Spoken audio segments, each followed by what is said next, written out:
Iya. Jangan habiskan waktu buat apa? Laki-laki yang pacaran ingat ya. Bayangin itu adik kamu dia ngapain? Ayo. Dia nggak punya adik. Atau kakak kamu?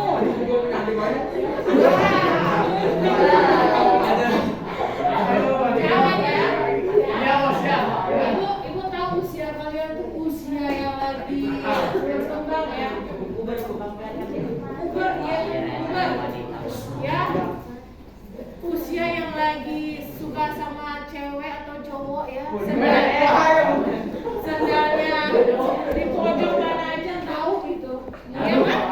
Iya kan? Dia pojok di mana aja tahu. Ketawa cewek ya. Iya, bener nggak? Iya nggak?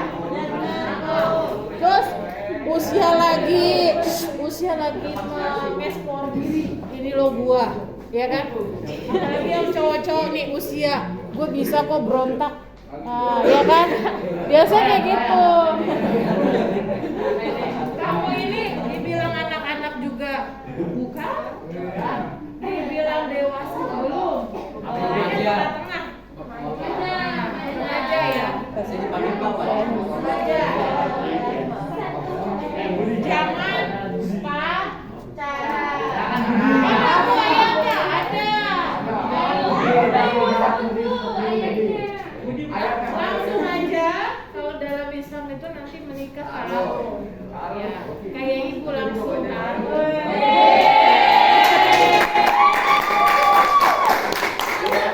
Ngapain dong orang pacaran? Ya kan? Nggak usah. Pacaran itu memberi saya semangat.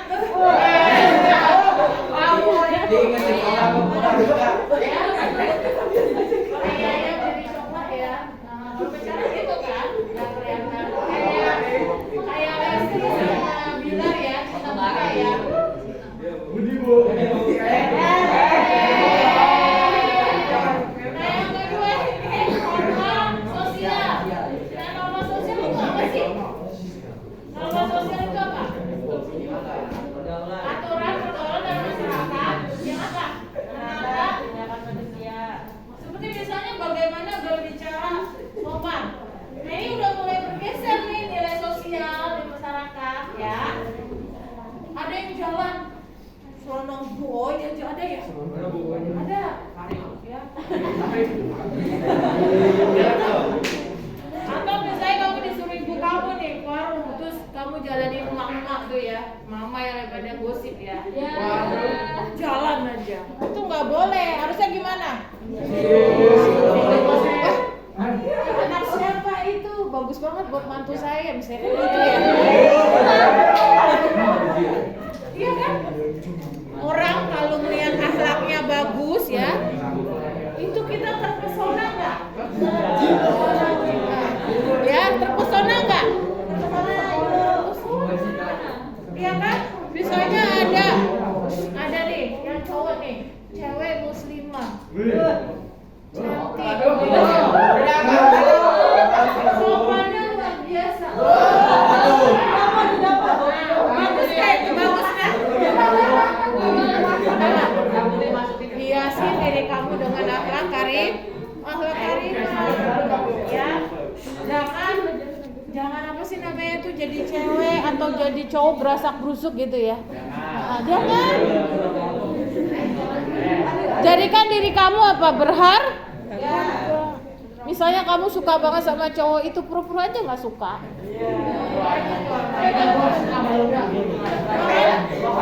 Jangan kayak murahan banget terus malah jadi. Jangan. Cukup. Kok Indo? Cukup didoain aja dalam hati, ya Allah, jika memang jodoh saya jangan. Tapi syaratnya harus soleh ya. Ini harus soleha ya.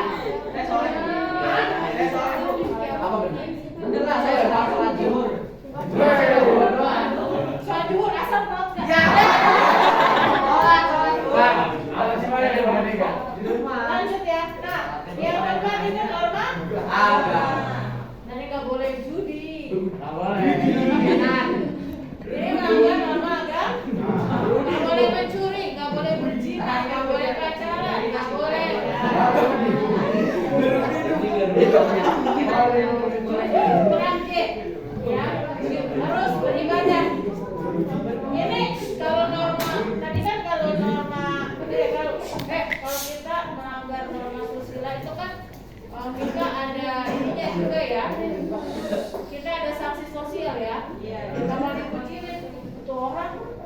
banget sih, ya kan? Itu orang bohong banget sih, nggak percaya lagi. Sanksi sosial itu kan lebih berat ya. Iya, misalnya dia selalu nggak berbuat jujur, pasti kan nggak dipercaya sama orang. Berat nggak itu? Berat. Misalnya dia suka bohong nih, pas ketika dia benar dia udah nggak dipercaya. Berat nggak itu? Nggak ada yang percaya sama dia, ya kan? Atau tadi norma sosial, sanksi sosialnya kan, tuh anak ini banget sih, misalnya nggak sopan banget sih, ngomongnya kasar, itu kan sanksi ya. Ya walaupun itu tidak berupa, kalau konstitusi itu kan dia kalau kita tertib kita mendapatkan reward, artinya kita nggak dipidana atau nauzubillah min dzalik ya. Tapi kalau kita tadi melanggar kita kan mendapatkan punishment, kita mendapatkan hukuman, ya nggak? Nah, tapi kalau kita melanggar norma itu tadi norma, ya kita tadi sanksi sosialnya apa? Ya kalau misalnya tadi melanggar norma agama, ya di dunia kamu nanti dibalasannya nanti di akhirat, di dunia juga ada. Nah itu. Nah kalau norma hukum, ya pasti kamu melakukan apa? Pidana ke perdata. Nauzubillah min dzalik ya. Jangan sampai. Nah kemudian tadi ada norma hukum. Norma hukum itu tadi yang dibuat dari pemerintah. Contoh harus tertib kan? Kalau kamu misalnya melanggar, kamu di pidana atau di perdata kayak Lesti Bilar misalnya ya. Nah ya. Dia lagi. Soalnya lagi planning. Nah ini sumber dari norma itu sumbernya dari mana? Dari susila, dari sosial, dari hukum, dari agama dan hukum. Bisa dimengerti nak? Bisa itu lanjut sudah. Udah jam berapa? Jam 8.13 ya? Masih ada waktu ya? Ada, mau ngapain? Ada pertanyaan nggak? Saya, mainan kuliah banyak. Ya, iya banyak apa? Tentang RU. Iya. Saya di RU. Iya. Apa?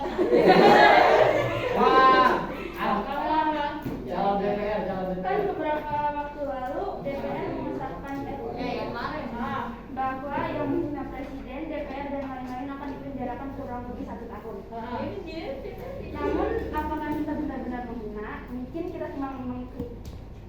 Kalau kita mengkritik saja dapat dipidanakan, maka haruskah kita percaya pada pemerintah yang akan mengkritik? Menurut Ibu, jika Pak Jokowi minta 1 tahun jabatan lagi dan diiyakan oleh MPR, apakah Indonesia 98 akan terjadi kembali? Karena Indonesia 98 itu berkaitan tentang pembungkaman yang bikin kita nggak bebas. Dan apakah mungkin itu kembali lagi? Kalau Jokowi tadi mau nambah 1 tahun, nggak bisa menyalahi undang-undang. Jokowi 3 periode.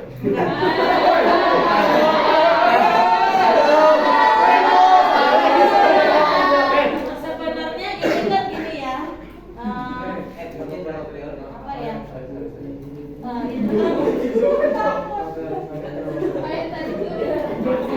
Tadi pertanyaannya apakah akan terulang lagi Bu tahun 1998? Tidak akan terulang lagi karena berbeda di tahun 98 sama yang sekarang. Sekarang ini setelah amandemen undang-undang kita lebih terbuka dibandingkan zaman Orde Baru. Orde Baru ya? Orde Baru, yaitu zaman Pak Soeharto. Itu beda sekali dengan yang sekarang. Itu kan kayak Jokowi 3 periode itu kan si Luhut ya yang ini awalnya, ya kan?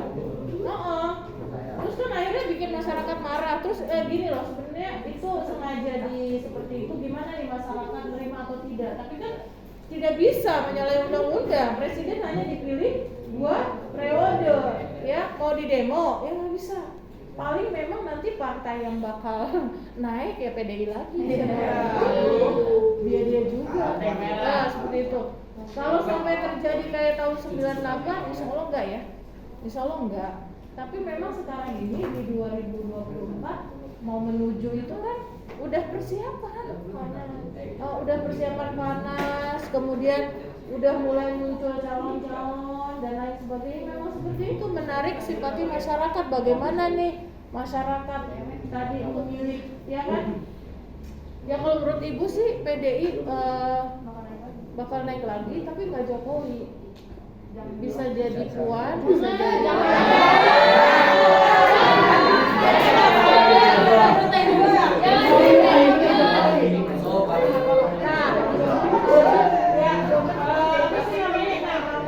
kalian ini tadi ya.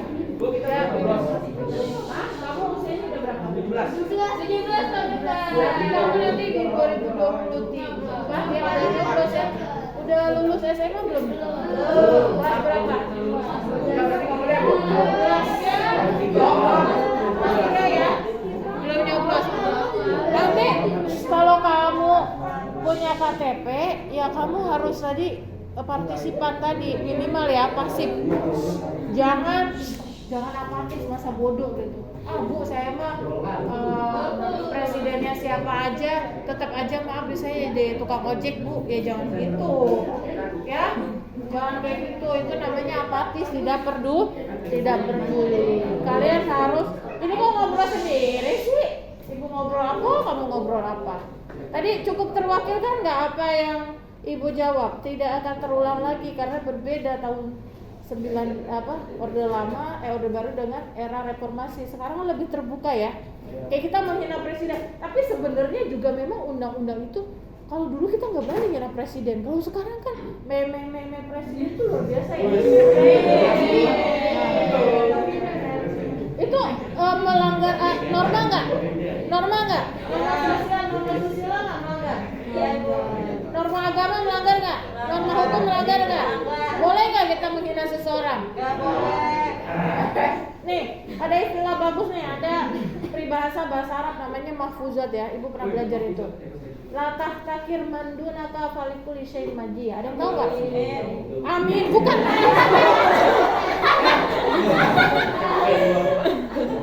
Orang Indonesia ya Allah, kadang-kadang lagu Arab kali nggak ngerti diaminin. Amin. Iya kan? Ada lagu apa tuh dulu ya yang dari orang Yahudi ya, karena nggak ngerti artinya. Itu orang Yahudi yang nyanyi, bukan lagu Muslim juga. Di acara Nisa Sabian dinyanyiin di televisi acara Ramadan. Dia kagak tahu apa ya itu lagu isinya apaan. Ya Allah, isinya tentang percintaan. Asal bahasa Arab aja amin.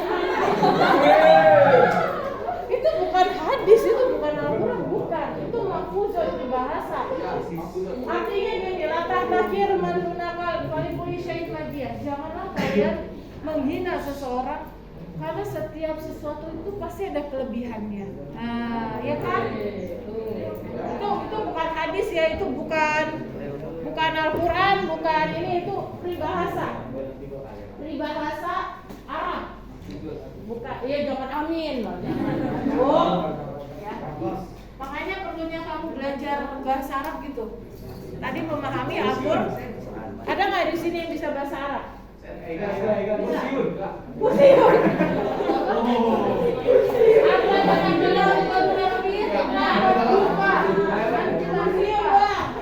Buka.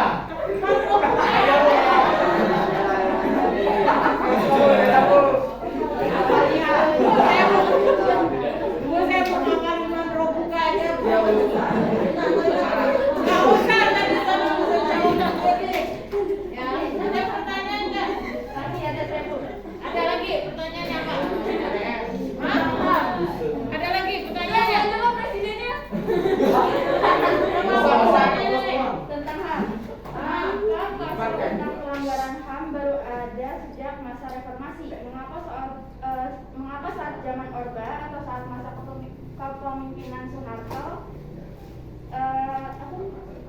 tidak ada pasal yang mengatur tentang pelanggaran HAM? Apakah dikarenakan Presiden Soeharto menyadari tingkah lakunya melanggar banyak HAM? Oke, jadi gini, kenapa? Zaman Pak Soeharto itu kan ibaratnya kita baru membina ya, dan Pak Soeharto itu luar biasa loh, dari sipil bisa menjadi seorang presiden ya, dari rakyat biasa, bukan dari TNI, bukan dari apa-apa, dia bisa menjadi presiden. Nah, waktu pada zaman Pak Soekarno itu kan kita baru membentuk suatu negara, ya kan? Baru berdiri, ya. Terus kemudian baru meraba-raba dan lain sebagainya. Dan kemudian pada saat Pak Soekarno itu kan terjadi agresi Belanda pertama dan kedua. Kita baru saja merdeka, tapi di situ ada penyerangan, iya kan? Tapi saya nanya Soeharto. Nah, Ibu terangin dulu dari Soekarno. Nah, jadi seperti itu. Baru berdiri. Nah, Pak Soeharto itu kan dia menjabat menjadi presiden. Ceritanya itu dia menjadi merebut pemerintahan itu bukan dengan cara dipilih, pokoknya dengan berbagai macam rahasia, dan dia menjadi seorang presiden, ya kan? Nah, pada saat presiden itu kenapa kenapa itu ada di amanat reformasi? Karena pada saat Pak Soeharto menjabat itu terjadi pelanggaran negara bukan berdasarkan hukum tapi berdasarkan kekuasaan, yang mana ya, kalau teori dengerin apa Neng? Pembagian kekuasaan teori Montesquieu itu kan ada 3 ya.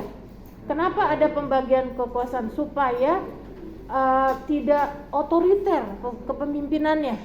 Makanya kan ada legislatif, ada eksekutif, ada yudikatif. Tapi pada masa Pak Soeharto, presiden itu berkuasa penuh.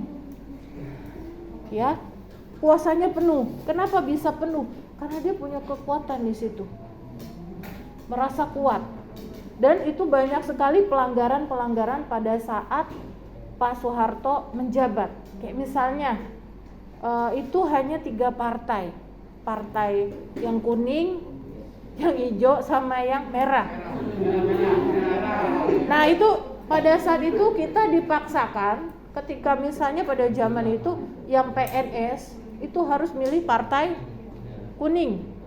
Kalau Islam itu dulu mau dia Muhammadiyah, mau dia NU, itu harus PPP, partai PPP itu yang gambar Ka'bah. Nah, kalau dia umum, non muslim dan dia umum itu biasanya PDI. Jadi seperti itu. Kemudian di zaman Pak Soeharto itu demokrasi bukan yang sesungguhnya, bukan dari rakyat, oleh rakyat, untuk rakyat. Jadi benar-benar kekuasaan presiden itu absolut, gitu loh, benar-benar absolut. Bayangkan selama 5 periode dia terus. Dulu zaman dulu nggak ada tuh kayak kita wawancara menteri itu, itu nggak ada dulu. Dulu itu harus benar-benar kayak kita duduk nih di suatu benar-benar formal, nggak bisa sembarangan kayak sekarang. Atau kayak presiden tuh datang ke daerah, kita melambangkan ini. Saking kuatnya kekuasaan yang dia buat pada saat itu. Makanya kan 32 tahun. Nah, kenapa Bu sampai hak asasi manusia hanya pada saat era reformasi? Karena memang amanatnya itu amandemen undang-undang. Era reformasi itu tuntutannya adalah mengamandemen undang-undang. Terutama tadi yang diamandemen itu tentang kekuasaan presiden, DPR dan MPR. Itu diamandemen pertama kali tahun 1999 dan oleh B.J. Habibie, dan 1999 juga ada yang namanya referendum. Referendum itu meminta pendapat rakyat. Pada saat itu kan Timur ingin lepas dari Indonesia. Akhirnya referendum. Akhirnya kita melepaskan dengan berat hati, Timur lepas dari Indonesia. Karena memang perkaranya bukan masalah itu aja, udah lama. Itu karena kekuasaan presiden pada saat itu terlalu luas. Makanya kan sekarang dibagi tuh. Sekarang antara DPR sama presiden kedudukannya sejajar. Sejajarnya apa Bu? Itu tadi bikin undang-undang. Kayak presiden membuat undang-undang, kalau DPR tidak mengesahkan, ya nggak jadi RUU itu. Atau DPR tadi membuat RUU disahkan oleh presiden. Kalau presiden nggak mengesahkan, ya nggak digelontorkan undang-undang itu. Jadi posisinya presiden dan DPR sejajar. Kenapa Bu? Ya karena memang tadi amandemen undang-undang tersebut diatur lembaga-lembaga negara. Bisa dipahami ya Nak ya? Itu. Kenapa kayak misalnya ada Mahkamah Konstitusi? Ya itu tadi permasalahan antara negara yang itu bisa didebatkan ke MK. Atau kenapa ada KY, Komisi Yudisial? Itu tadi menjaga kode etik para hakim. Jadi hakim itu luar biasa kan dijaga kode etiknya ya, karena dalam Islam juga hakim itu kakinya di sebelah surga, di sebelah neraka. Kalau mau ngapa-ngapang dia ya, itu dalam Islam juga itu, karena profesi hakim itu kan berat ya. Berat nggak? Berat, belum ada sombong, belum tahu ini yang benar ya, walaupun hakim yang paling adil adalah Allah ya. Memang jadi hakim itu luar biasa ya. Jadi seperti itu amanat.